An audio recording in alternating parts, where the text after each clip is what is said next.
Assalamualaikum warahmatullahi wabarakatuh. Kami dari kelompok 3 akan mempresentasikan tentang pertumbuhan dan perkembangan. Perkembangan merupakan suatu proses diferensiasi organogenesis dan diakhiri dengan terbentuknya individu baru yang lebih lengkap dan lebih dewasa yang bersifat kualitatif, tidak dapat dituliskan dengan angka. Perkembangan tidak terbatas pada usia, ini berarti makhluk hidup dan terus berkembang seiring pertambahan usianya.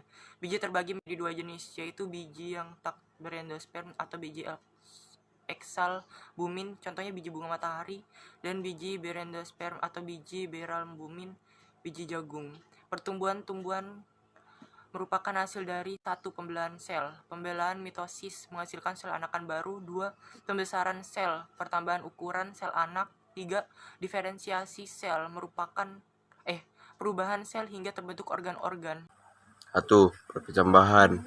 Proses perkecambahan biji merupakan serangkaian proses penting yang dimulai sejak dorman atau periode diam sampai menjadi bibit yang sudah tumbuh, atau perkecambahan meliputi peristiwa fisiologis dan morfologis. 2. Pertumbuhan primer terjadi sebagai hasil pembelahan sel-sel jaringan meristem primer berlangsung pada embrio, bagian ujung-ujung dari tumbuhan seperti akar dan batang. Embrio memiliki 3 bagian penting. 1. Tunas embrionik, yaitu coran batang dan daun. 2. Akar embrionik, yaitu coran akar. 3. Kotiledon, yaitu cadangan makanan. 3.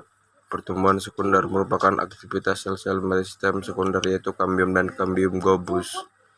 Pertumbuhan ini dijumpai pada tumbuhan dikotil, Gymnospermae, dan menyebabkan membesarnya ukuran atau diameter tumbuhan. 1. Pertumbuhan adalah tambahan jumlah sel pada suatu organisme. Pertumbuhan bersifat tidak dapat kembali atau irreversibel, sedangkan perkembangan merupakan proses untuk mencapai kematangan fungsi suatu organisme.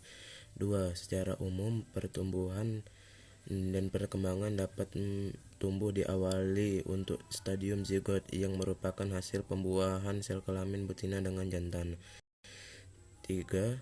Pertumbuhan primer terjadi sebagai hasil pembelahan sel-sel jaringan meristem primer berlangsung pada embrio, bagian ujung-ujung dari tumbuhan seperti akar dan batang.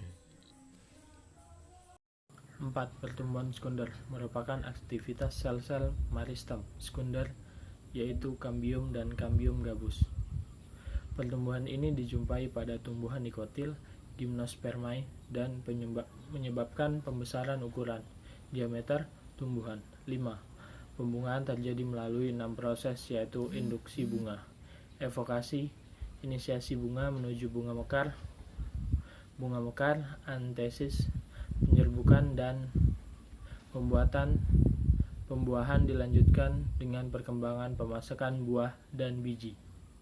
Sekian.